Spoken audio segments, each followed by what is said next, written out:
Hello বন্ধুরা, আপনারা যারা আপনাদের মনের মতো করে গল্প লিখতে চান বা লেখাতে চান তারা আমাদের সাথে যোগাযোগ করতে পারেন। স্টোরি চ্যানেলের জন্য ভয়েস করতে চান তারা ভিডিও ডিসক্রিপশন বক্সে হোয়াটসঅ্যাপ ফোন নাম্বার দেওয়া আছে, সেখান থেকে আমাদেরকে আপনাদের মনের মতো করে মতামত জানাতে পারেন। ধন্যবাদ সবাইকে। চলুন তাহলে এবার গল্পে ফিরে আসা যাক।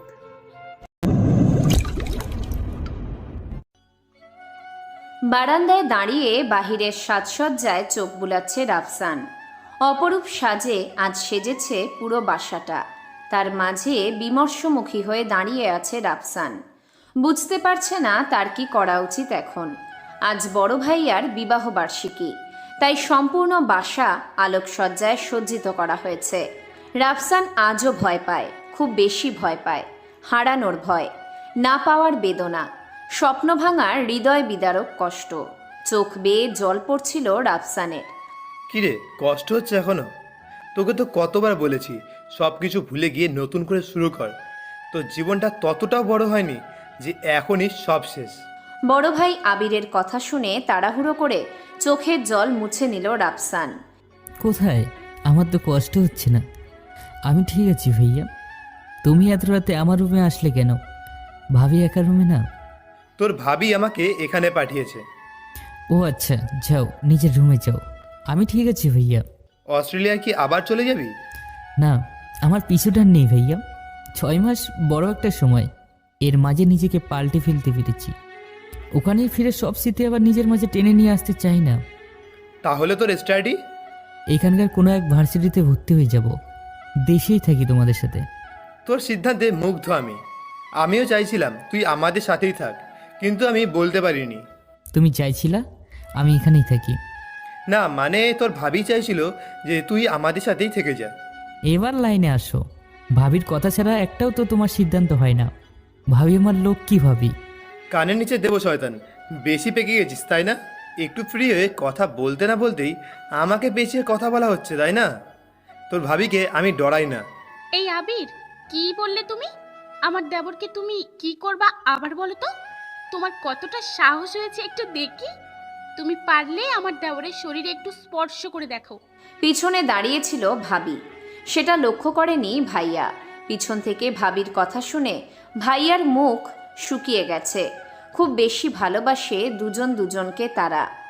লাভ ম্যারেজই হয়েছিল তাদের। সেই সুযোগে রাফসানও ভাব মিলালো ভাবির সাথে। হ্যাঁ হ্যাঁ ভাইয়া, কি যেন বলছিলা, বলো আবার বলো। না মানে তোর ভাবি যে খুব লক্ষ্মী সেটা বলছিলাম। এই ভাইয়া, কোনো চিটিংবাজি হবে না। তুমি ভালো সাজতে পারো না এখন। যা, অনেক রাত হয়েছে, শুয়ে পড়। সকালে না হলে উঠতে পারবি না। যাও ঘুমিয়ে পড়বে। আচ্ছা, কালকে আমি খোঁজ নেব কোথায় তোকে ভর্তি করা যায়। আচ্ছা, তবে ভাইয়া এমন একটা ভার্সিটি খুঁজবা যেখানে সব মানুষ থাকে, মানুষরূপী বেমানিগুলো না থাকে। অবশ্য আমার মতো ডেভিল সেখানে মানুষ হয়েই থাকবে। চেষ্টা করব। যা, ঘুমিয়ে পড়। এটা তো আমার রুম, এখানে থেকে গেলে কোথায় যাব ভাইয়া? ও, আমরাই যাচ্ছি। যাও। ভাইয়া ভাবিকে কোলে তুলে নিয়ে নিজের রুমে চলে গেল। রাফসান মুগ্ধ হয়ে ভাইয়া ভাবিকে দেখছে।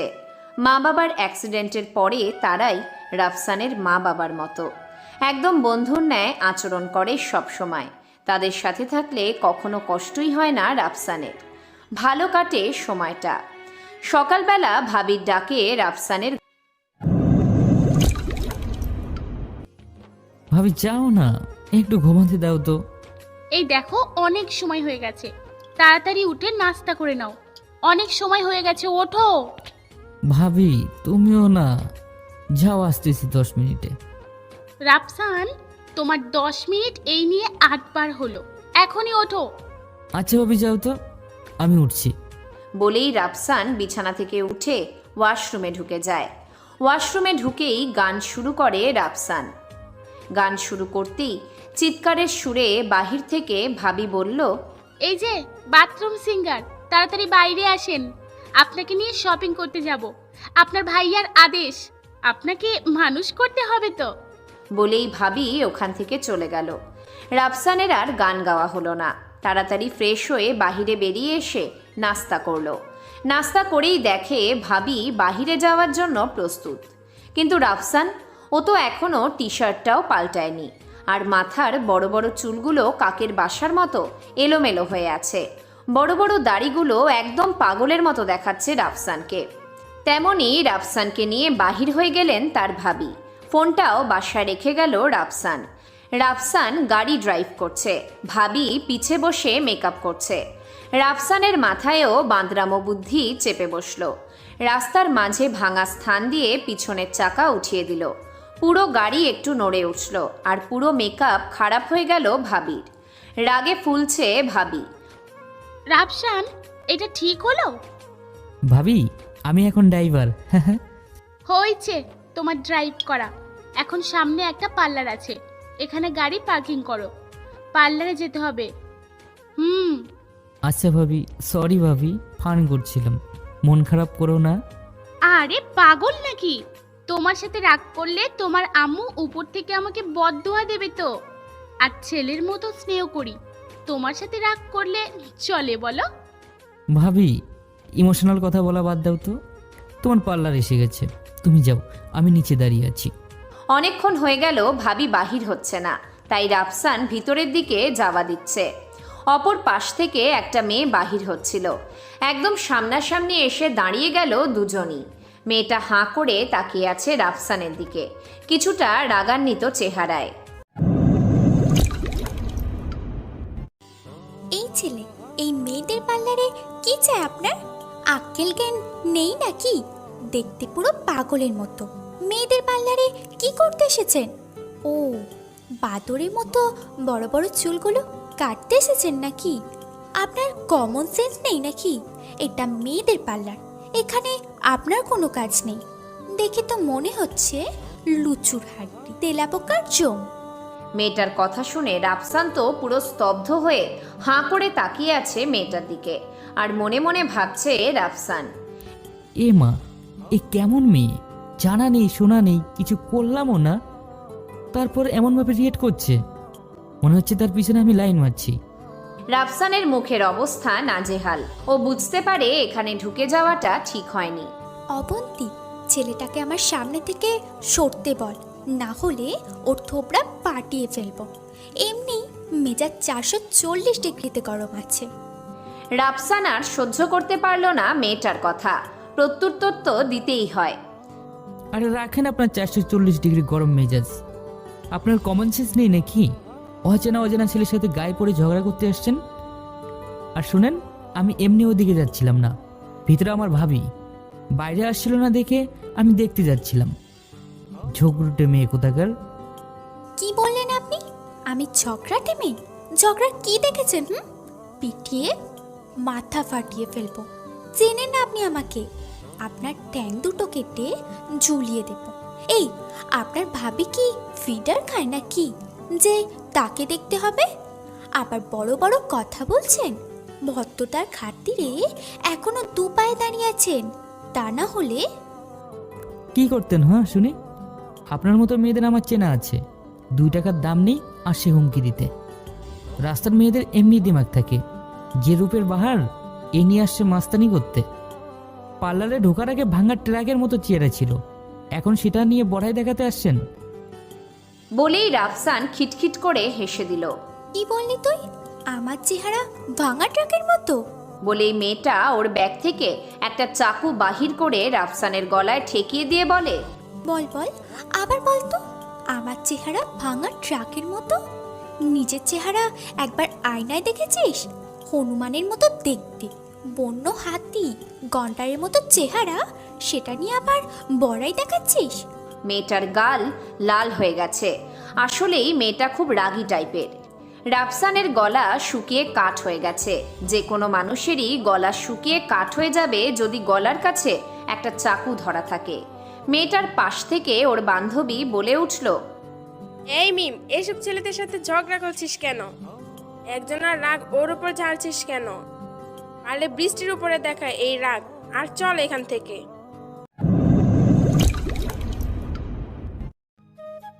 রাফসানকে ধাক্কা দিয়ে সামনে থেকে সরিয়ে মিম আর ওর বান্ধবী চলে গেল। রাফসান বড় একটা নিঃশ্বাস নিয়ে এবারের মতো বাঁচল।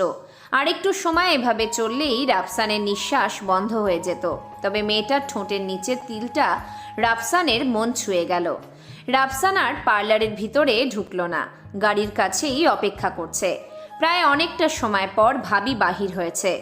কিছু বলতে গিয়েও বলেনি রাফসান। কিছু বললে ভাবি রাগ করতে পারে, তাই না বলাই বেটার মনে হলো রাফসানের কাছে। গাড়িতে উঠেই রাফসান বলল, ভাবি এখন কোথায় যাব? আগে তো ওই বোন মানুষটাকে মানুষ করতে হবে, তাই সেলুনে যেতে হবে। রাফসান আর কথা বাড়ালো না, সোজা চলতে লাগলো ভাবি যেখানে বলছে সেখানে। রাফসান গাড়ি চালাচ্ছে আর ভাবি ভাইয়ার সাথে কথা বলছে। সেলুনে এসে বড় বড় দাড়িগুলো একদম ছোট ছোট করে ফেলেছে, শেভ করেনি। মেশিন দিয়ে সামান্য পরিমাণে রেখেছে খোঁচা খোঁচা দাড়ি। চুলগুলোয় একটু মালিশ করে নিল, চুল একটুও কাটেনি। ভাবি বলছিল চুল কেটে নিতে, কিন্তু রাফসান ভাবির কথা না শুনে চুল কাটেনি। তারপর চলে গেল শপিং করতে। সারা দিন শপিং করে রাফসান ক্লান্ত। সকালে বের হয়েছে, এখন 3টে বাজে। এর মাঝে একটুও ব্রেক নেয়নি ভাবি। শপিং মল থেকে বাহির হতেই রাফসানের ভাইয়াকে দেখে বাহিরে দাঁড়িয়ে আছে। বুঝতে পারে ভাবি আসতে বলেছে। একসাথে খাওয়া দাওয়া করে বাসায় ফেরে সবাই। রাফসানের ভাইয়া রাফসানের জন্য ভর্তির সমস্ত ব্যবস্থা করে আসছে। প্রবলেম হয়েছে একটু, তবে মোটা অঙ্কের টাকা দিলে সব সমস্যা এমনি সমাধান হয়ে যায়। রাফসান ওর জীবনের পুরনো কথাগুলো কেমন করে যেন ভুলতে শুরু করলো। আজ একটিবারের জন্য মনে পড়েনি পুরনো কথা। আজ খুশি রাফসান ভাইয়া ভাবির সাথে, তাই হয়তো ভুলতে পেরেছে তাকে। নিজেকে শক্ত করেছে। সারা রাত শান্তিমতো একটা আরামের ঘুম দিয়ে সকাল সকাল উঠে ভার্সিটি যাওয়ার জন্য প্রস্তুতি নিচ্ছে রাফসান। বাংলাদেশে এসে প্রথম ভার্সিটি, আলাদা ফিলিংস কাজ করছে রাফসানের মনে। ভাইয়া ভাবিও আজ খুশি রাফসানের খুশি দেখে। ভাইয়ার কাছ থেকে ভার্সিটির অ্যাড্রেস নিয়ে বেরিয়ে পড়ল। না, নিজের গাড়িতে যাবে না, একজন সাধারণ মানুষের মতো সে চলবে এখন। রিকশায় করে চলল ভার্সিটি। মানুষজনের ভিড়, ধুলা, ময়লা, আলাদা শহর একটা। এমন শহরের মানুষগুলো অদ্ভুত মনে হয় রাফসানের। মহা খুশিতে মানুষ আত্মহারা হয়ে অন্যমনস্ক হয়ে পড়ে। রাফসানও অন্যমনস্ক হয়ে ভার্সিটির গেট দিয়ে ঢুকছে, আর মিমও বাহির হচ্ছিল গেট দিয়ে। দুজনই অন্যমনস্ক ছিল, তাহলে যা হয় আর কি। দুজনের মাঝে সংঘর্ষ।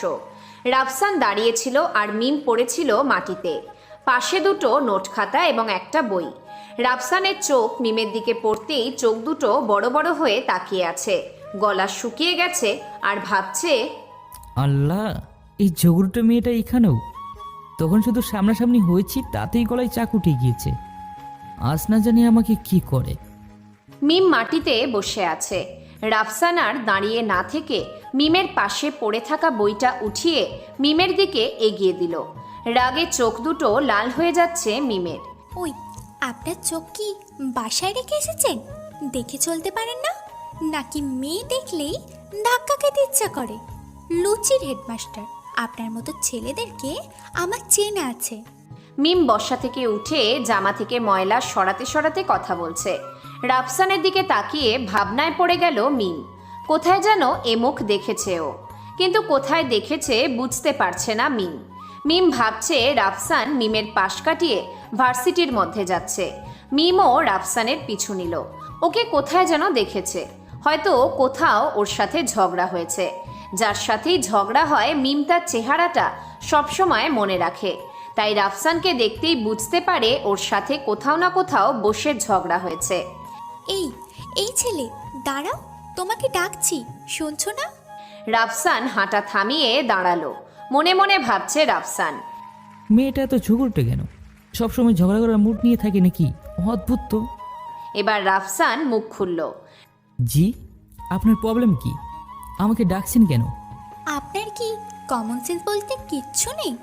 একটা মেয়েকে ধাক্কা দিয়ে চলে আসলেন, একবারও কি সরি বলার প্রয়োজন নেই? ভদ্রতা জানেন না নাকি? যেভাবে ঝগড়া শুরু করলেন কিছু না শুনেই, তাতে ভদ্রতা হারিয়ে ফেলেছি। বড্ড ফাজিল তো আপনি।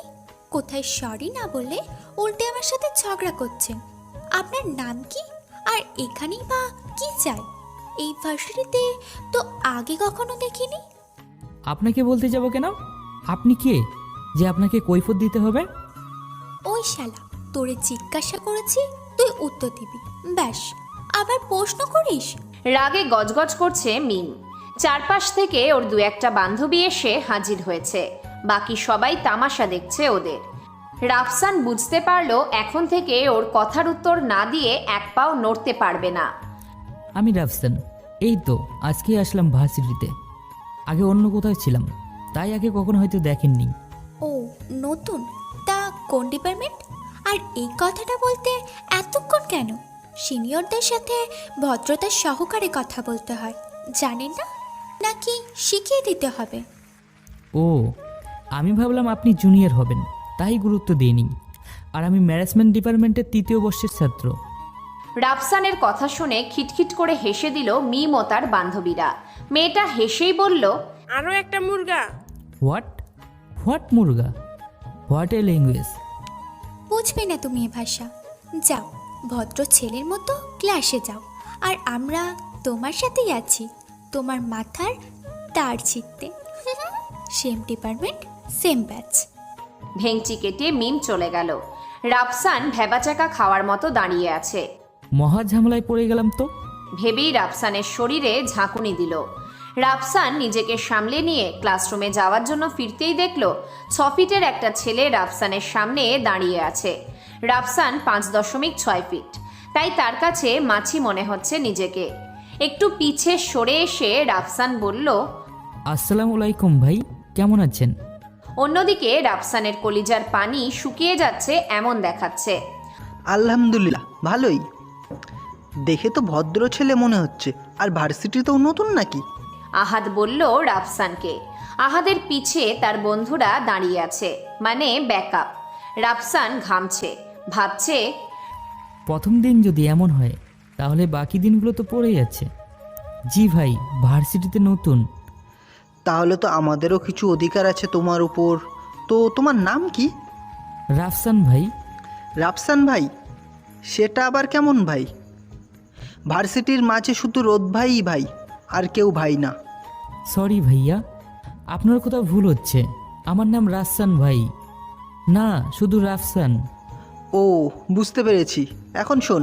রাফসানের হাতে একটা গোলাপ ফুল দিয়ে বলল আহাদ, ওই যে মেয়েটাকে দেখছো, মেয়েটাকেই ফুলটা দিয়ে প্রপোজ করে আসো।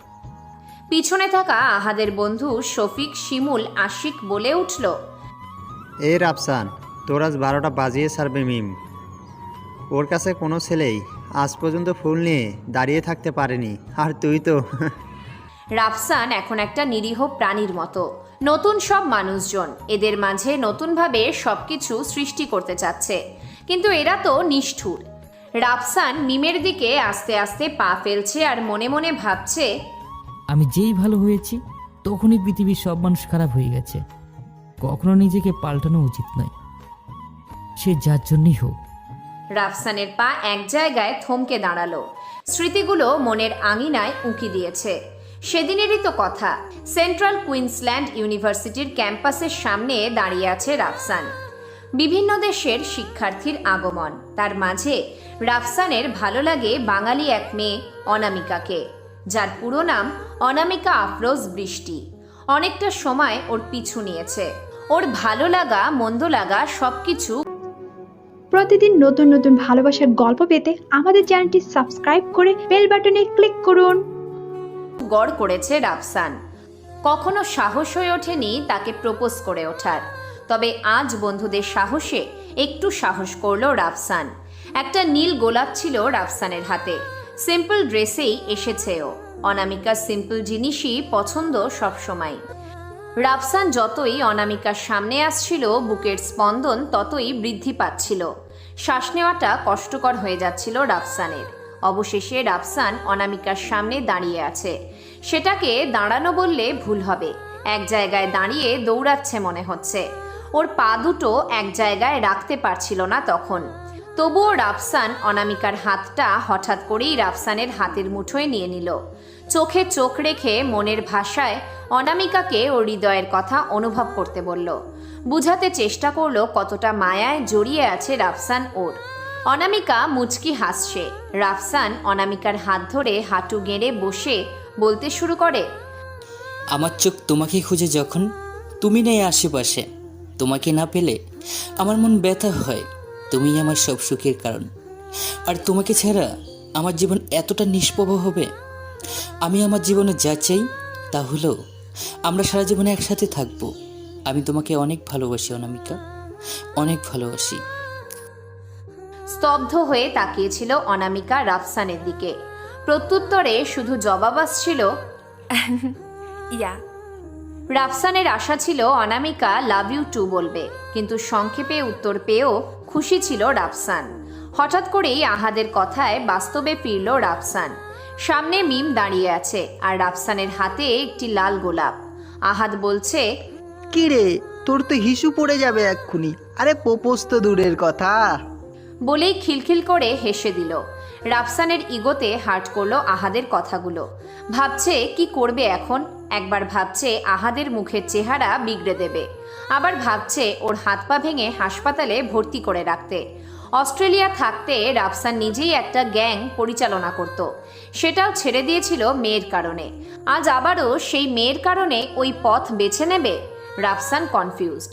এমন সময় আহাদ বলে উঠল, থাক, আর প্রপোজ করার দরকার নেই, ক্লাসে যাও। আর হ্যাঁ, কোন ডিপার্টমেন্টার? 3য় বর্ষে ম্যানেজমেন্ট ডিপার্টমেন্টে। অবাক হয়ে আহাদ বলল রাফসানের দিকে। 3য় বর্ষে? রাফসান মুচকি হেসে উত্তর দিল, হ্যাঁ। আমি আহাদ। রাফসানের দিকে হাত বাড়িয়ে দিয়ে বলল আহাদ। ও হলো শাফিক, শিমুল, আশিক, আমরাও 3য় বর্ষের, তোমার ক্লাসমেট। রাফসান ওদের সাথেও হাত মিলালো। মুচকি হাসছে রাফসান। পরিচিত হয়ে নিল ওদের সাথে। তাহলে বন্ধু হতে পারে? কথাটা বলল শিমুল। অবশ্যই, কেন নয়? রাফসান বলল,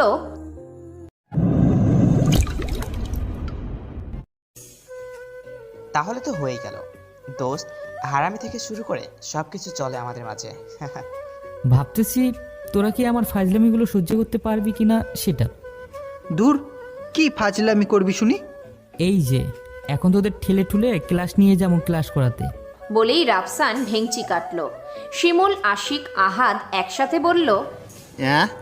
শফিক তো ওখান থেকে আগেই গায়েব। রাফসান আবার বলল, আরে বাদ দে, তোরা যা খুশি কর, আমি ক্লাসে গেলাম। বলেই চলে গেল রাফসান ক্লাসে। ক্যাম্পাসটা অসাধারণ লাগলো রাফসানের কাছে, হাসি খুশি সব সময়। তবে আশিক, শিমুল ওদের থেকে দূরত্ব বজায় রেখেই চলাচল করবে বলে ভাবছে রাফসান। প্রথম দিন কিছু ক্লাস করে বাসায় চলে যায় রাফসান। রাফসানের চলে যাওয়ার পরে ভার্সিটি এসেছে হৃদয়। হৃদয় 3য় বর্ষেরই ছাত্র। ওর বাবা এমপি। তার দাপটে পুরো ভার্সিটি জুড়ে কুকর্ম করে বেড়ায় হৃদয়। এই যে মিস্টার, তোমাকেই বলছি। রাফসান শুনেও না শোনার ভান করে বসে আছে। আরও একবার ডাক শুনে রাফসান মাথা ঘুরাতেই মিম বলল, হ্যাঁ হ্যাঁ, তোমাকেই বলছি, এদিকে আসো। মিমকে দেখে রাফসান একটু ঘাবড়ে গেল। প্রথম 2 দেখাতেই ঝাড়ি খেয়েছে রাফসান। এখন আবার কি হয় কে জানে। রাফসানের হাতে একটা লাল গোলাপ, সাথে একটা গিফট বক্স। কাউকে প্রপোজ করার মুডে আছে রাফসান। রাফসান যখন মিমের সামনে পৌঁছায় তখনই মিম বলতে লাগলো, কি রে, তোমার নাকি বড্ড সাহস বেড়ে গেছে। ভার্সিটির সবাইকে নাকি বলে বেড়াচ্ছ তোমার সাথে আমার রিলেশন চলছে। ঠাস করে একটা চড় বসিয়ে দেয় রাফসানের গালে। তখনই ঠাস করে বিছানা থেকে ফ্লোরে পড়ে যায়। ভার্সিটি থেকে বাসায় এসেই ঘুমিয়ে পড়ে রাফসান। আর ঘুমের মাঝেই মিমের সাথে কথা। রাফসানের স্বপ্নে এসেছিল মিম।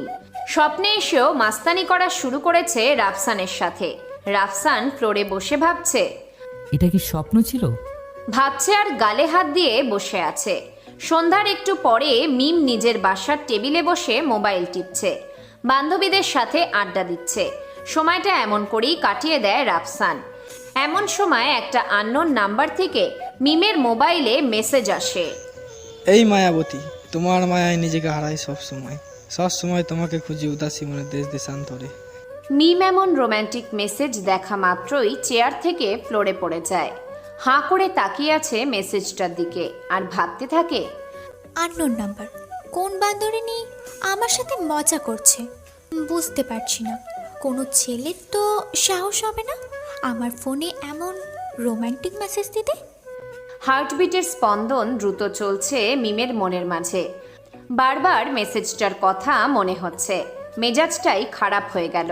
ফোনটা বিছানার উপর ছুঁড়ে ফেলে দিয়ে ডেস্কটপে মুভি দেখতে বসে গেল মিম। তবুও মনের মাঝে শুধু মেসেজটাই রয়েছে। ভাবলো কিছু বলা দরকার, না হলে মনের মাঝে শুধু মেসেজটাই ঘুরঘুর করবে। দেখ বাদরের হাড্ডিগুলো, যে হারামি আমাকে মেসেজ পাঠাইছিস, পারলে তোর নাম বল। শালা, তোকে আমি বিদেশি ইঁদুরকে খাওয়াবো, তোর মাংস কুচো কুচি করে কেটে কাককে খাওয়াবো। শালা ডাইনি মুটকি। তারপরে দুটো রাগের ইমোজি সেন্ড করে দিল সেই আননোন নাম্বারে। এখন মনে হচ্ছে মিমের মন হালকা হয়েছে। নাম্বারটা ব্লক লিস্টে তুলে রেখে দিল মিম। আম্মু খাবার খাওয়ার জন্য ডাকছে। বাচ্চা মেয়ের মতো এখনো মিমকে খাইয়ে দিতে হয়, না হলে মিম খাওয়া করে না। একদম বাচ্চা মেয়ের মতো আচরণ করেও। বাসার ভিতরে মিমকে দেখে কেউই বুঝতে পারবে না মিম কতটা রাগী। রাফসানের বাসায় কোনো কাজ নেই, খাওয়া, ঘুমানো আর ভার্সিটি। ওর যা মন চায় সেটাই করে ও। সন্ধ্যা থেকে হ্যারি পটার উপন্যাসটা নিয়ে বসে আছে। ভাবি ডাকছে ডিনার করার জন্য। রাফসানের ডিনার করার ইচ্ছেই নেই, তাই রুম থেকে বাহির হয়ে ছাদে চলে গেল রাফসান। সাথে গিটারটাও ছিল দুঃখের সঙ্গী হয়ে। পুরো শহরের ভালো লাগা শুধু ছাদে এসেই রাফসান উপভোগ করে। অন্য কোথাও এত ভালো লাগা কাজ করেনি রাফসানের মনে। রাফসান ছাদে আসতেই একটা মেসেজ আসলো রাফসানের ফোনে। চিরচেনা একটা নাম্বার। মুছে ফেলতে গিয়েও মুছতে পারেনি রাফসান। চোখের কোণে জল এসে জমা হয়েছে, হাত মানছে না। বারবার মেসেজটা দেখার জন্য এগিয়ে যাচ্ছে। রাফসান গিটারে স্ট্রিংটা রেখেই আঙুল দিয়েই গিটারের তারে আঘাত করে। বিভিন্ন সুরের মাঝে ঝরঝরিত হয় রাফসানের আঙুলগুলো। কাকতালীয়ভাবে বিষণ্ণতার সুর মিমের কানে বাজে। রাফসানের ভাইয়ের ফ্ল্যাটের পাশের অ্যাপার্টমেন্টে থাকে মিম। ছাদে বসে রাফসান ক্ষত করছে নিজের হাত। বিষাদময় সুরে মোহিত হচ্ছে মিম। ব্যালকনির চারপাশে উকি দিচ্ছে। কোথা থেকে আসছে এই সুর, যে সুরে কাউকে হারানোর ব্যথা। সমানুপাতিক ভালোবাসা মিশ্রিত সুর, যার মোহে পড়ে যাচ্ছে মিম। মিম মনে ভাবছে এগুলো। ব্যালকনিতে একটা টুল নিয়ে বসে শুনছে এই সুর মিম। রাফসানের আঙুল ক্ষতবিক্ষত হয়ে রক্ত ঝরছে। আর পারছে না নিজেকে কষ্ট দিতে। বাঁ হাত দিয়ে মোবাইলটা পকেটে নিয়ে গিটারটা ছাদের এক কোণে ফেলে রেখে চলে যাচ্ছে বাসায়। পিনকি দিয়ে রক্ত ঝরছে রাফসানের হাত থেকে। টুপটুপ করে ফ্লোরে পড়ছে রক্ত। রাফসান যাচ্ছে বাসায় নিজের রুমে। ছাদ থেকে নিজের রুম পর্যন্ত রক্তগঙ্গা বয়ে গিয়েছে ওর হাত থেকে। হাতটা বিছানার উপর রেখে শুয়ে পড়ে রাফসান। অ্যাপার্টমেন্ট কেয়ারটেকার আবুল চাচা পুরো অ্যাপার্টমেন্ট ঘুরে দেখছে কোথাও কিছু হয়েছে কিনা।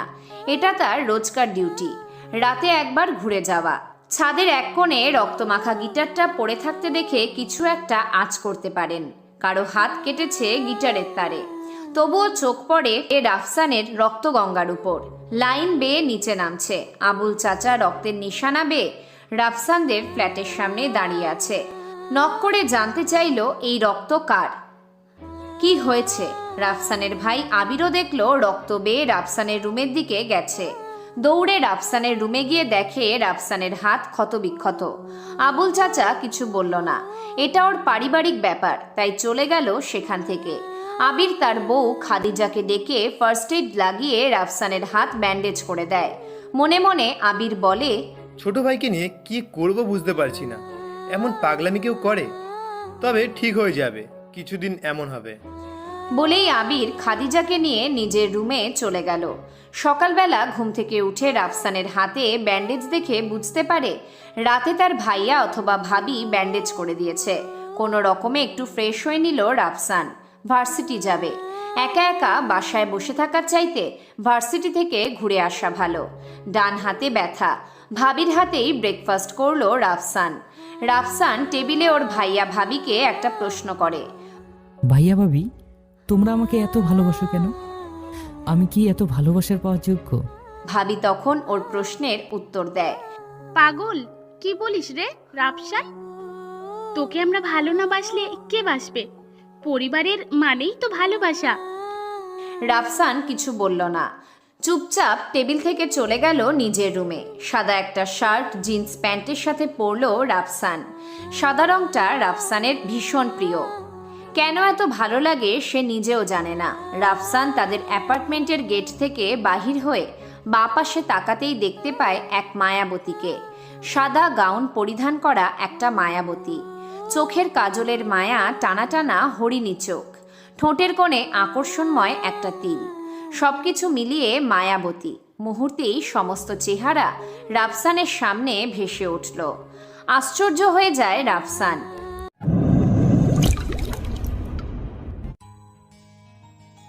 ঝগড়াটা মেয়েটা এখানে কেন? আমাকে দেখে ফেলেনি তো? দেখলেই তো ঝগড়া শুরু করবে। ভেবেই মুখ লুকালো রাফসান। মিম দাঁড়িয়েছিল রিকশার জন্য, রাফসানও। এখানে একটা রিকশার জন্য ঘন্টা অপেক্ষা করতে হয়, তবুও পাওয়া মুশকিল। একটা রিকশা আসতে দেখে রাফসান ডাক দিয়ে থামতে বলেই গিয়ে লাফিয়ে সিট দখল করে বসলো। এদিকে মিমও রিকশার সামনে এসে দাঁড়ালো মুহূর্তেই। এই যে, হ্যালো, রিক্সাটা আমি ডাক দিয়েছি, আপনি উঠলেন কেন? মিম কথাটা বলেই কোমরে হাত দিয়ে দাঁড়িয়ে আছে। রাফসান আবুল হয়ে গেল, ভাবছে মিম কখন ডাক দিল। রাফসান মিমের উদ্দেশ্য করে বলল, আজীব তো আপনি কখন ডাক দিলেন?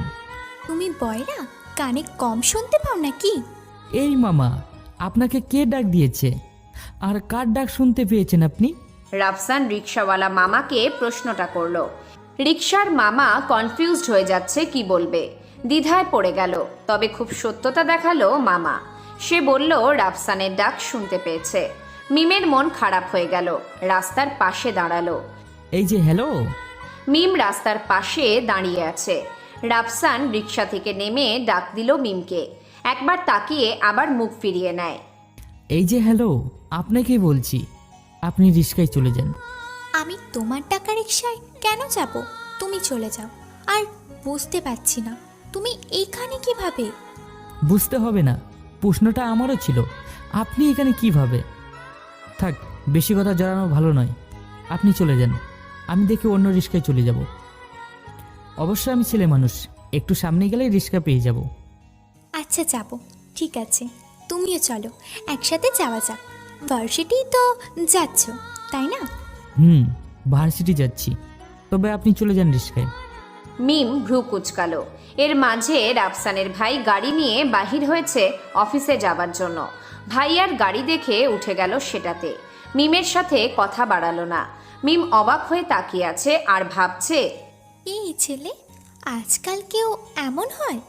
বোঝাও চায় না, গাড়ি আবার রিক্সা। অদ্ভুত ক্যারেক্টার মাইরি। মাথার নাট বল্টু দু একটা কি চেরা নাকি? না, এগুলো ভাবলে পরে মাথায় সব ফাউল চিন্তা করবে। তার চেয়ে ভালো ভার্সিটি যায়। রাফসান ভার্সিটির গেট দিয়ে ঢুকছে। সামনাসামনি পড়ল হৃদয়। হৃদয় রাফসানকে খুঁজছিল পুরো ক্যাম্পাসে, কিন্তু পায়নি রাফসানকে। তাই বাহির হতে যাবে, তখনই রাফসানের মুখোমুখি হলো।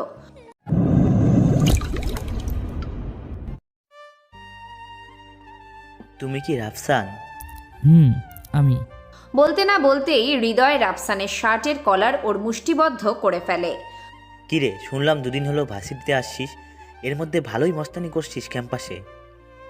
ক্যাম্পাসটা শুধু আমার, আমি করব ফাজলামো। আর শোন, মিম শুধু আমার, আর মিমের মাঝে আসার চেষ্টা করবি না। যা, ভালো ছেলের মতো ক্লাসে যা। বলেই হৃদয় রাফসানের কলার ছেড়ে দিয়ে ভার্সিটির বাহিরে বেরিয়ে গেল। রাফসান চুপটি মেরে হৃদয়ের কথাগুলো শুনে হজম করে ফেলেছে। প্রথম ক্লাস গ্যাপ, কি করবে রাফসান এখন বুঝতে পারছিল না। হঠাৎ করেই চোখ পড়ল শিমুলদের আড্ডার দিকে। ক্যাম্পাসের এক কোণে গোল হয়ে বসে আছে আশিক, শিমুল, আহাদ, শফিক, আরও 3টি মেয়ে। রাফসানও যোগ দিল আড্ডায়। শিমুল মেয়ে 3টার সাথে পরিচয় করিয়ে দিল রাফসানের। রূপা, নীলাদ্রি, বৃষ্টি। ভালোই কথার মাঝে চলছিল আড্ডা। শিমুলের বাঁ পাশে একটা গিটার রাখা। রাফসান তাকিয়ে আছে গিটারের দিকে। বাকি সবাই কি বলল না বলল কিছুই শুনছে না রাফসান।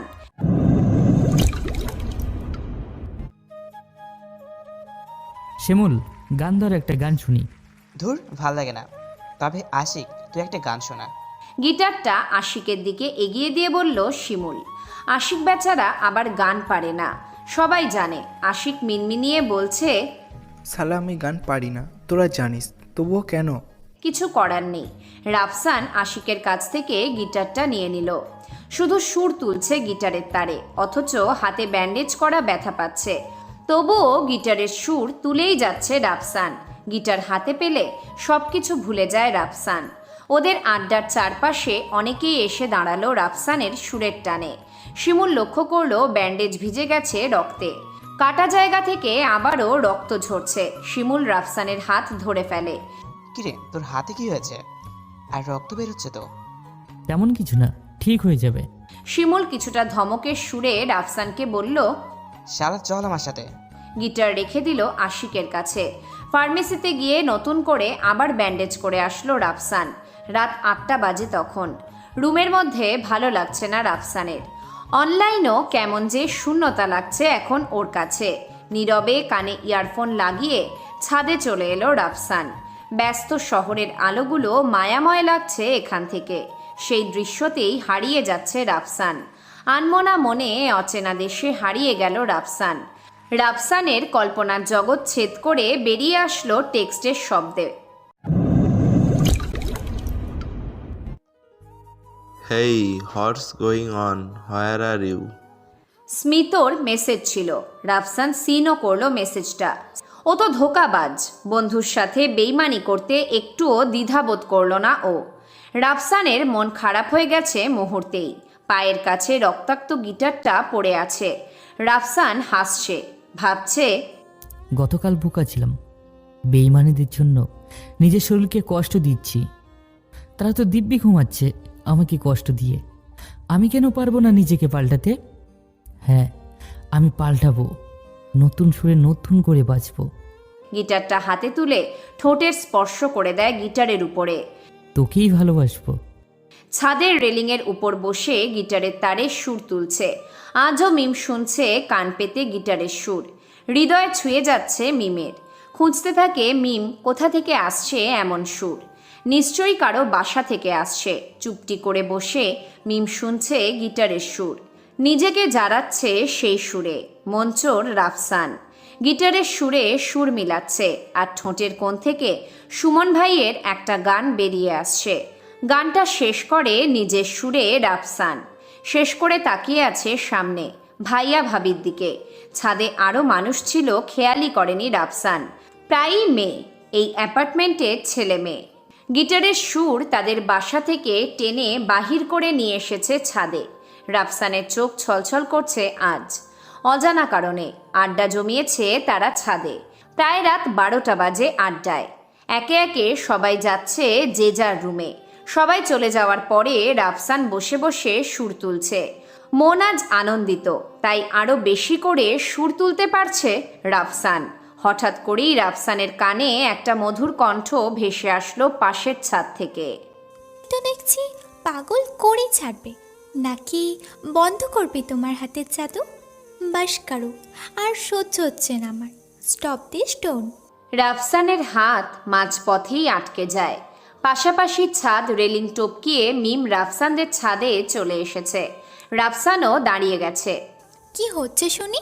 হচ্ছেটা কি এখানে? এগুলো গান? তোমাকে তো পুলিশে দেওয়া দরকার। এসব গান মানুষই শোনে? মিম রাফসানের সামনাসামনি একেবারে। রাফসানের মুখ দিয়ে কথা বের হচ্ছে না। ওর শরীরের মধ্যে কারেন্ট লাগছে। এবার তো মিম রাফসানের শার্টের কলার ধরে ফেলেছে।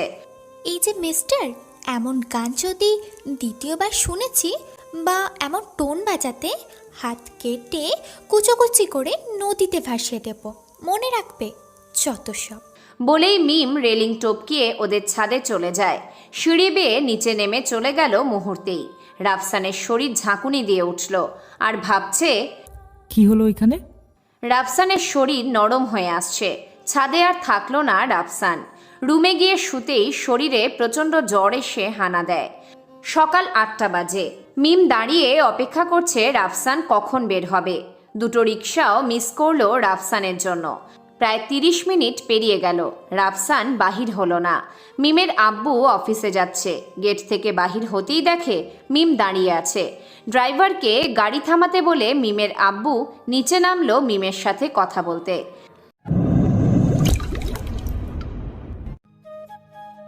মিম, তুই তোকে কতবার বলেছি ভার্সিটিতে যেতে হলে গাড়ি নিয়ে বের হ। আপু তোমাকে বলেছি তো যে গাড়িতে আমার ভালো লাগে না। রিকশায় যাওয়া আর আসার একটা মজাই আলাদা, খোলা আকাশের নিচে।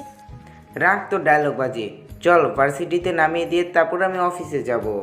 মিম গাড়িতে উঠছে আর রাফসানদের গেটের দিকে তাকিয়ে আছে। যদি রাফসান বের হয় তাহলে তো ভালো হয়, কিন্তু রাফসান বের হলো না। ভার্সিটির ক্যাম্পাসে মনমরা হয়ে হাঁটছে মিম, সাথে ওর বান্ধবী ঈশিতা। মিমের রাস্তা আটকালো হৃদয়। জীবনের সবচেয়ে বড় ভুল মিমের হৃদয়ের সামনে পড়া। এই একটা ভুল ওর জীবনের সবচেয়ে বড় বিপদ ডেকে নিয়ে আসবে। হৃদয়, আমার রাস্তা ছাড়, আমার ভালো লাগছে না। হে বেবি, কি হয়েছে তোমার?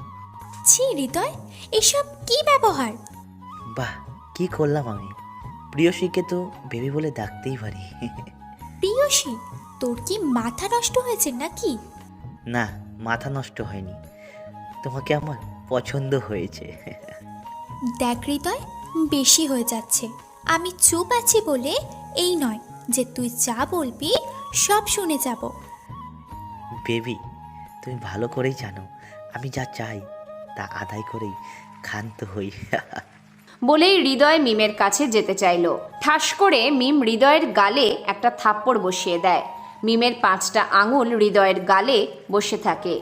মিম হাঁটা দিলেই হৃদয় মিমের হাত ধরে ফেলে। বাধা দেয় হৃদয়ের বন্ধু। হৃদয়কে বলে, হৃদয় শান্ত হ, ভার্সিটির সবাই দেখছে, খারাপ হয়ে যাবে, পরে তোর আব্বু কিছু করতে পারবে না। মিমের হাতটা ছেড়ে দেয় হৃদয়। মিম আর ঈশিতা যাচ্ছে একদিকে আর হৃদয় যাচ্ছে অন্যদিকে। ক্লাস শেষ করে মিম বাসায় যাওয়ার জন্য ভার্সিটির বাহিরে বের হয়েছে। সাথে ঈশিতা আর অবন্তী ছিল। একটা রেস্তোরাঁয় ঢুকে খাবার অর্ডার করে বসে আছে ওরা। খাবার আসতে একটু দেরি হচ্ছে। এর মাঝে হৃদয় তার বন্ধুদের নিয়ে রেস্তোরাঁর সমস্ত টেবিল দখল করে নিয়েছে। জোর খাটিয়ে রেস্তোরাঁ খালি করে রেস্তোরাঁর এক কর্নারের একটা সিটে বসে মিমের দিকে তাকিয়ে হাসছে। কিছু বলতেও পারছে না মিম। হৃদয়ের জায়গায় যদি অন্য কেউ হতো তাহলে হয়তো হাসপাতালে থাকতে হতো। চল ঈশিতা, এখানে থাকা যাবে না। এখানে বসে খাওয়া করলে মানুষের নজর পড়ে পেট খারাপ করবে। শালা কুনজর দিচ্ছে আমাদের খাবার দিকে। মিমের কথা শুনে ওর বান্ধবীরা হেসে দিল। হৃদয়ের ইগোতে কথাটা বাঁধল। হৃদয় মিমের সামনে এসে টেবিলের উপর পা রেখে পাশের টেবিলের উপর বসে বলল, কি বললে তুমি? কুনজর পড়বে কেন বলো? তোমাকে তো পছন্দ করি আমি, আমার কুনজর পড়বে না, খাওয়া করতে পারো। আমি কোনো বাদাইমার সামনে খাওয়া করি না। চল ঈশিতা। বলেই হাঁটা দিচ্ছে মিম। পথ আটকালো হৃদয়। দেখ হৃদয়, আমার পথ ছাড়, আমাকে যেতে দে।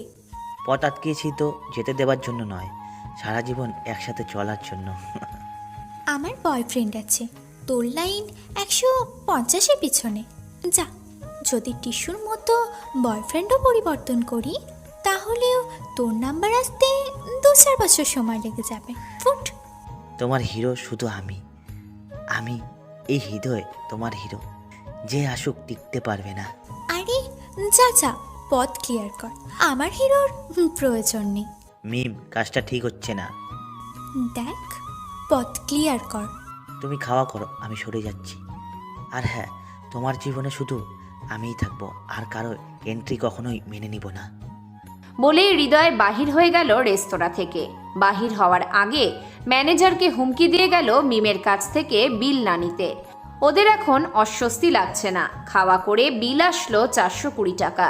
বিল দেওয়ার সময় ম্যানেজার বিল নিতে অস্বীকার করলে মিম 500 টাকা টেবিলের উপর রেখে গজগজ করতে করতে বের হয়ে আসলো রেস্তোরাঁ থেকে।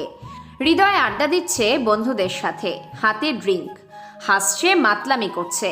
রাস্তা দিয়ে যে বয়সেরই মেয়ে যাচ্ছে তাদেরই টিজ করতে দ্বিধা করছে না ওদের। রাফসানের ভাবি রাফসানকে ডাক্তার দেখিয়ে হাসপাতাল থেকে বাসায় ফিরছে। একটা ছোট কাজের জন্য গাড়ি থামিয়ে ভাবি দোকানে গিয়ে কি যেন কিনল।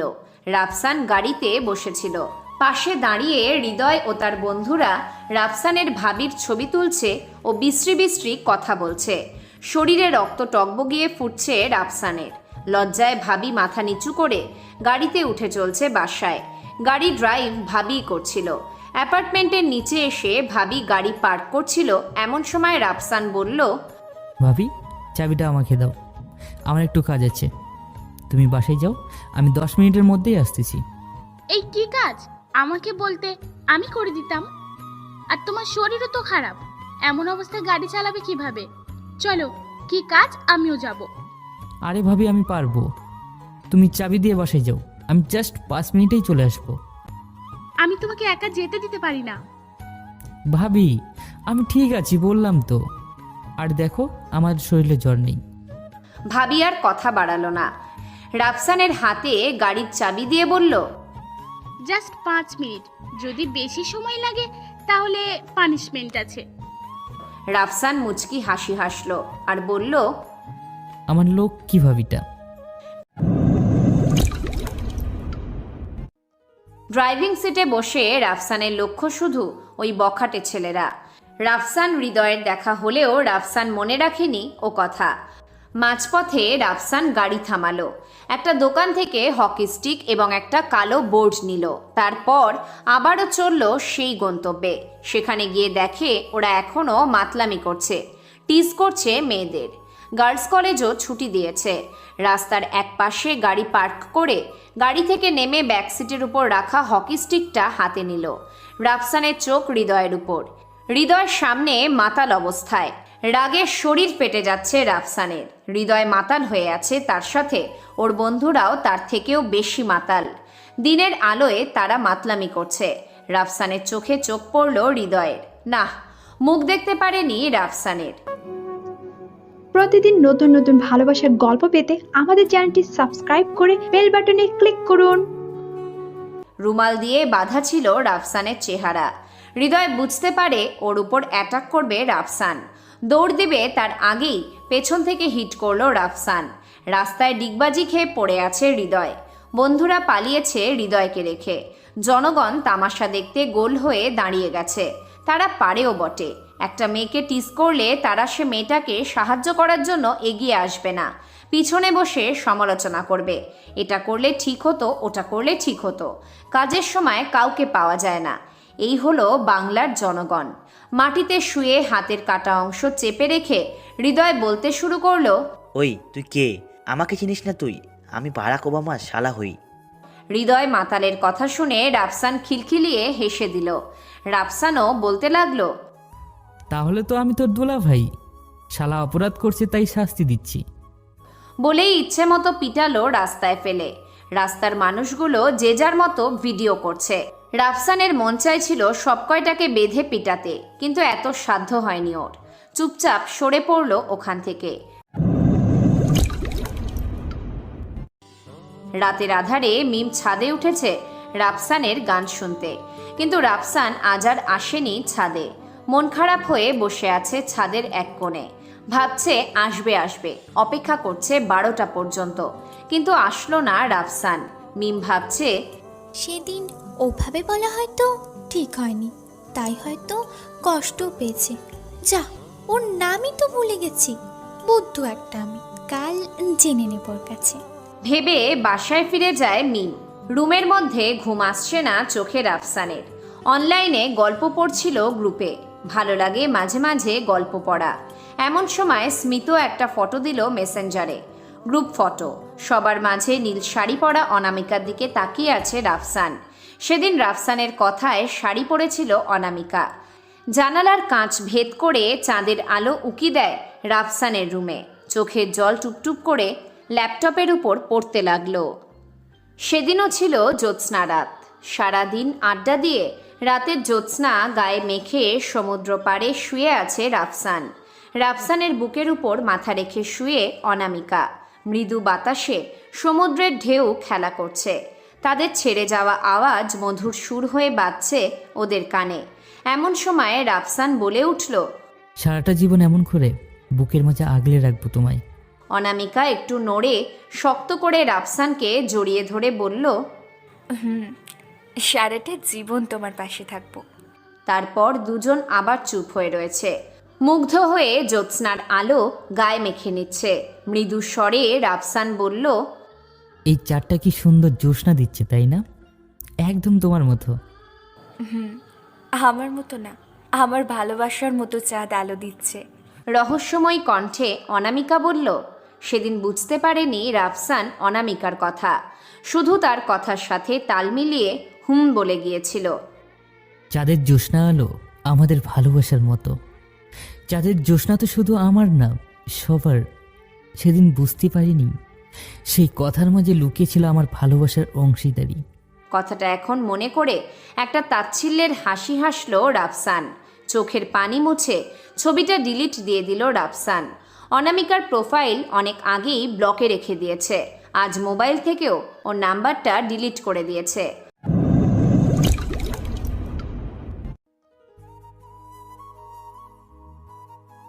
হাসপাতালে হৃদয়ের আব্বু এসে ওর এমন অবস্থা দেখে তার রাগ চরম সীমানায় পৌঁছে গেছে। ডাক্তার নার্সকে জ্বালিয়ে তুলছে। কে আমার ছেলের এই অবস্থা করেছে? জানতে চাইছে শুধু, কেউ কিছু বলতে পারল না। তখন হৃদয়ের এক বন্ধু বলল, আঙ্কেল, কেউ একজন গাড়িতে করে আসলো, হৃদয়কে মেরে চলে গেল, আর তার মুখ রুমাল দিয়ে ঢাকা ছিল। গর্দব বলেই একটা চড় মারে হৃদয়ের বন্ধুকে। ওখানকার আশেপাশের সব দোকান, ব্যাংকের সিসি ক্যামেরা চেক কর, কোথাও না কোথাও গাড়ির নাম্বার উঠে থাকবে। যা, যত লোক লাগে নিয়ে নে। এই ছেলের সকাল সকাল ভাইয়ার ডাকে ঘুম ভাঙে। ভাইয়া তাড়াহুড়ো করছিল অফিসের জন্য, দেরি হয়ে গেছে তাই। একসাথে ব্রেকফাস্ট করা হয় তো, তাই রাফসানকে ডেকে তুলেছে। নাস্তা করে ভাইয়া চলে গেল অফিসে, আর রাফসান বাহির হলো ভার্সিটির উদ্দেশ্যে। গেটের বাহিরে আসতেই চোখ পড়ে মিমের উপর। ফোনে কথা বলছিল হেঁটে হেঁটে। 30 ফিট দূরেই ছিল মিম।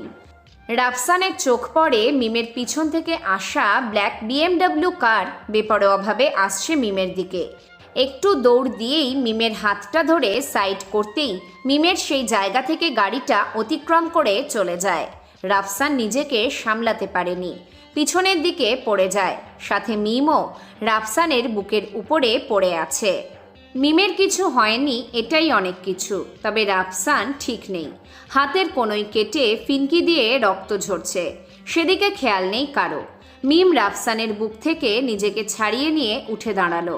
রাফসান এখনও শুয়ে আছে। মনে হচ্ছে ওর শরীরে 440 ভোল্টেজের বিদ্যুৎ প্রবাহ করেছে। একটা অন্যরকম ফিলিংস সৃষ্টি হয়েছে। এই যে, হ্যালো, এখনো কি রাস্তার মাঝে শুয়ে থাকবে? মিমের কথায় রাফসানের কল্পনার অবসান ঘটে। তাড়াহুড়ো করে উঠে বসতেই বুঝতে পারে হাত কেটে রক্ত বের হচ্ছে। দুহাত দিয়ে চোখ বন্ধ করে ফেলল মিম। ক্ষতস্থান থেকে রক্ত ঝরা দেখতে পারছে না মিম। ক্ষতস্থান চেপে রেখে রাফসান বাসার দিকে যাচ্ছিল। এমন সময় মিম রাফসানের হাত ধরে ওদের বাসার দিকে টেনে নিয়ে যাচ্ছে। ও হ্যালো, আমাকে বাসায় যেতে হবে, রক্ত ঝরছে তো, ফার্স্ট এইড করতে হবে, নাহলে ইনফেকশন হতে পারে। চুপ, একদম চুপ। দেখে শুনে রাস্তায় চলাচল করতে পারেন না নাকি? কতখানি কেটে গেল, চলুন আমি করে দিচ্ছি। রাফসান হাঁ করে দাঁড়িয়ে গেছে, ভাবছে মেয়ে বলে কি, আমি না দেখে হাঁটছিলাম নাকি? সে বেপরোয়াভাবে রাস্তায় ফোনে কথা বলছিল। কি বললেন? আমি দেখে রাস্তায় চলি না? আর একটু হলে তো এতক্ষণ উপরওয়ালার কাছে চলে যেতেন। চলে গেলে যেতাম, আমাকে বাঁচানোর কি দরকার? আমি তো আপনাকে বলি নাই আমাকে সে বাঁচান। বলেই মিম চুপ হয়ে গেল। ভাবছে কি বলল সে নিজেও জানে না। ঠাস করেই রাফসান মিমের গালে একটা চড় বসিয়ে দিল। হাতে লাগা রক্তগুলো মিমের ফর্সা চেহারায় 5 আঙুলের একটা ছাপ বসিয়ে দিল। চড় দিয়ে রাফসানের রাগী চোখ লাল হয়ে আছে। মিম তাকাচ্ছে না রাফসানের দিকে, ভয় পাচ্ছে এখন। পকেট থেকে রুমালটা বের করে দিয়ে রাফসান বলল, গালটা মুছে নাও, রক্ত লেগে আছে। আর হ্যাঁ, সরি চটটা দেওয়ার জন্য। বলেই রাফসান তার বাসার দিকে যাচ্ছে। মিমও গালটা মুছতে মুছতে রাফসানের পিছে পিছে রাফসানের বাসায় আসে। ভাবি রাফসানের ক্ষতস্থানে ব্যান্ডেজ করে দিচ্ছে। মিম পাশে দাঁড়িয়েছিল। ব্যান্ডেজ করার শেষে রাফসানকে বকা দেবে এমন সময় মিম বলল, আন্টি, আসলে ওর এমন অবস্থা আমার জন্যই হয়েছে। তারপর সব খুলে বলল মিম ভাবিকে। ভাবি রাফসানের দিকে তাকিয়ে কেমন করে যেন চাহনি চাইল আর মিমকে বলল, আমি আন্টি না, ভাবি হই। মিম একটু মুচকি হাসল। হেসে বাসায় আসবে, আজ আর ভার্সিটি যাবে না। ভাবি বলল, সময় পেলে বাসায় এসো, চায়ের সাথে গল্পও করা যাবে। সব সময় বাসায় একা একা ভালো লাগে না। আচ্ছা ভাবি। বলেই মিম বাসার বাহিরে এসে একটু নিঃশ্বাস নিল। কেমন যেন লাগছিল রাফসানের পাশে দাঁড়িয়ে ওর। এমন অনুভূতি এর আগে কখনো ফিল করেনি মিম। মুচকি হাসির সাথে ভয় মাখা চেহারা নিয়ে বাসায় চলে যায় মিম। এই বাদর ছেলে, মেয়েটা কিন্তু বেশ ভালোই, তোমার সাথে মানাবে ভালো। বলেই ভাবি দাঁত বের করে হাসছে। রাফসান কিছু বলতে পারছে না। ভাবি কি যে বলো না, তেমন কিছু না, যাও তো, ভালো লাগছে না। ও ভাবি, আমি গেলাম ভার্সিটিতে, একটু সময় কেটে যাবে। না, আজ বাসার বাইরে যাওয়ার দরকার নেই। ভাবি একটু বোঝার চেষ্টা করো, বাসায় বসে বসে বোর হচ্ছি তো। না, আমি কোনো কথাই শুনবো না। আজ বাসার বাইরে যাওয়ার নিষেধ তোমার। প্লিজ ভাবি, এমন করো না। বললাম না একবার। আচ্ছা ভাবি, গাড়ি নিয়ে বের হই। না, একদম না। ও ভাবি, আমার লক্ষ্মী ভাবিটা, তুমি ভালো না, দাও না একটু বাইর হতে। এই তো যাবো আর আসবো। তাহলে তো যেতেই হবে না, যাওয়া আসার সময় লাগবে না। ওইটুকু সময় কার্টুন দেখো, সময় কেটে যাবে। এই ভাবি শোনো না, আমি বলছিলাম কি, চলো না বিকেলবেলা তোমাকে নিয়ে ঘুরতে বের হই। সে যে ভাইয়াকে নিয়ে যেখানে ঘুরতে যেতাম। এতে কাজ হবে না, আমাকে বোঝাতে পারবে না। তাহলে তুমিও সাথে চলো। বলেই রাফসান ভাবির হাত ধরে বাহিরে নিয়ে যাচ্ছে। ভাবি বুঝতে পারে আজ ওর ভার্সিটি যাওয়ার ইচ্ছে বেশি, আর আটকানো যাবে না। রাফসান যতটা বিজি থাকবে ততটা ভালো থাকবে ও। আচ্ছা যাও, তবে রহিম চাচাকে নিয়ে যাবে কিন্তু। রাফসান ভাবির হাত থেকে চাবিটা নিয়ে বলল, জানি ভাবি, আজ মা থাকলে এমনই করতো। বলেই দৌড়ে সিঁড়ি দিয়ে নিচে নামছে। ভাবির চোখের আড়ালে দুফোঁটা চোখের পানি ছাড়ল রাফসান। রাফসানের শেষ কথাটা ভাবির মনেও আঘাত হানে। ছলছল করছে তার চোখ দুটো। শাড়ির আঁচল দিয়ে তা মুছে নিল। নিজের কাজে ব্যস্ত হয়ে পড়ল রাফসান। মিম বাসায় চলে এলো। বাসায় এসে বুঝতে পারে রাফসানের রুমাল মিমের হাতেই রয়ে গেছে, রক্তমাখা রুমাল। মিম আয়নার সামনে দাঁড়িয়ে বাগালটা দেখছে। হাতের 5টা আঙুলের ছাপ অস্পষ্টভাবে এখনও রয়ে গিয়েছে। প্রথম কোনো ছেলে ওকে ছুঁয়েছে, তাও শাসন মাখা চোখে। ভাবতেও অবাক লাগছে ওর কাছে। ছেলেটা চড় দিয়েছে, তারপরও মিম একটুও কথা বলেনি। গালে হাত দিয়ে মুচকি হাসি হাসছে, আর রুমালটা রক্তমাখা অবস্থাতেই সযত্নে আগলে রাখছে ওর কাছে। রাফসান ভার্সিটি এসেছে শুধু আড্ডা দিতে বন্ধুদের সাথে। বাসায় থাকলে একা নিরিবিলি থাকতে হতো। ভার্সিটি আসলে তবুও মানুষের মাঝে নিজেকে একটু নিজের আপন মনে হয়। শিমুল, আশিক, রুহুল মাঠে বসে আছে। রাফসানও ওদের সাথে যোগ দিল। সবাই হাসছে। আমাদের রুহুল মামা সিথিভাবির প্রেমে হাবুডুবু খাচ্ছে বলেই অট্টহাসি হাসছে শিমুল। ও স্মৃতি রহুলের ভাবি না? রহুল যখন প্রেমে পড়েছে তখন তো স্মৃতি ওদের ভাবিই হবে। মস্করা করছে আশিক, শিমুল। রুহুল লজ্জামাখা মুখ নিয়ে বসে আছে। পাশে ফেলে রাখা গিটারটা হাতে নিতেই শিমুল বলল, রাফসান, তুই গিটারের সুর তুলিস না? একদম ঠিক শিমুল মামা, শালাই মেয়েদের পাগল করতে চায়। আমরা তো আর পারি না, তাই নিজেই হিরো হতে চায়। রাফসান মামু, একটা রোমান্টিক সুর তোলো, আজ ওকে সেই রকম মায়াবী লাগছে। দেখ না কি সুন্দর করে হাসছেও, ওর হাসিতে যেন মুক্ত ঝরছে। রাফসান ওদের কথা শুনে যাচ্ছে চুপচাপ, কিছু বলছে না। একটু একটু করে বাজাচ্ছে রাফসান। আজ সুর তুলতে পারছে না ও ওর গিটারের তারে, বারবার আটকে যাচ্ছে মাঝপথে। রুহুল সিথির দিকে চেয়ে আছে আর চোখের ইশারায় সিথিকে বলতে চাচ্ছে, আমি তোমাকে ভালোবাসি। সিথিও চেয়ে আছে রুহুলের দিকে। রুহুলের দিকে তাকিয়ে মুচকি হাসি দিয়ে চলে গেল সিথি। রুহুল রাফসানকে জড়িয়ে ধরেই বলতে শুরু করলো, রাফসান মামু, স্মৃতি পটে গেছে রে মামু, মেয়ে পটে গেছে, আমাকে খুন করেছে ওর হাসি দিয়ে। শিমুলের কথাগুলো ভাবছে রাফসান। একটা কথাও মিথ্যে নয়, ভাবারই কথা। ঘৃণা পৃথিবীর সবচেয়ে খারাপ সম্পর্ক। ঘৃণা মানুষকে অচেতন করে দেয়, বোঝার ক্ষমতা নষ্ট করে দেয়। ভালোবাসার সঠিক মানেটাকে নষ্ট করতে তিল পরিমাণ ঘৃণাই যথেষ্ট। রাফসান ওদের আর কিছু বলল না, নীরবে বসে আছে। রুহুল রাফসানের কাঁধে হাত রেখে বলে, মামু, আমার সাহস হচ্ছে না স্মৃতিকে প্রপোজ করার। তোরা একটু ব্যবস্থা করে দিবি প্লিজ? আমরা? তোরাই আমার হয়ে ওকে প্রপোজ করে দে না। মামু, হাস্যকর কথা বলিস না তো। আমরা কিভাবে ওকে প্রপোজ করব বল? একটা মেয়ে চাই যে তাকে যে ভালোবাসবে সে মন থেকে প্রপোজ করুক। যার কথায় মুগ্ধ হয়ে হারিয়ে যাবে কল্পনাতে, তাকেই তো সে ভালোবাসবে, তাই নয় কি? নাকি আমরা করলে বাসবে? আমরা বলতে পারি যে তুই তাকে পছন্দ করিস, সেও তোকে পছন্দ করে, কিন্তু নিজ থেকে প্রপোজ না করে তাহলে তাকে তোর অনুভূতি মাখা ভালোবাসায় জড়াবি কিভাবে? মামু, তাও ঠিক, তবে একটু সাহায্য কর। তোদের তো মেয়েদের সম্পর্কে আইডিয়া আছে, মেয়েরা কিভাবে প্রপোজ করলে রাজি হতে পারে। এতটুকুই সাহায্য তো করতেই পারিস, কি পারিস না? অবশ্যই। তাহলে বল কিভাবে করব? আজই কি প্রপোজ করবি ভাবছিস? না, আজ না, কোনো এক সন্ধ্যায় কফির বাহানায় ঘুরতে নিয়ে নদীর পাশে বসি।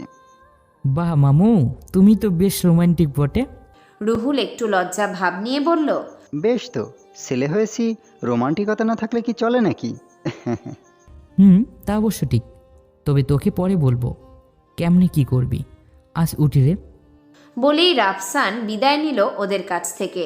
ক্যাম্পাসের এক কোণে থেকে উঠে গেটের দিকে যাচ্ছে রাফসান। সামনেই কিছু ছেলে মেয়েদের র্যাগিং করছে, একটু বেশি করে ফেলছে ওরা। ছেলেগুলো রাফসানের ব্যাচেরই, হৃদয়ের বন্ধু, তাই একটু বেশি দাপট দেখায় ওরা। তাদের মধ্যে একজন একটা মেয়েকে জোর করছে সিগারেটে টান দেওয়ার জন্য। মেয়েটা না করছে, তবুও শুনছে না ওরা। মেয়েটার গাল দুটো ধরে জোর করে মুখে সিগারেট দেবে এমন সময় রাফসান ছেলেটার হাত ধরে মেয়েদের বলে, কিরে, হিরোগিরি দেখাতে আসছিস সেখানে?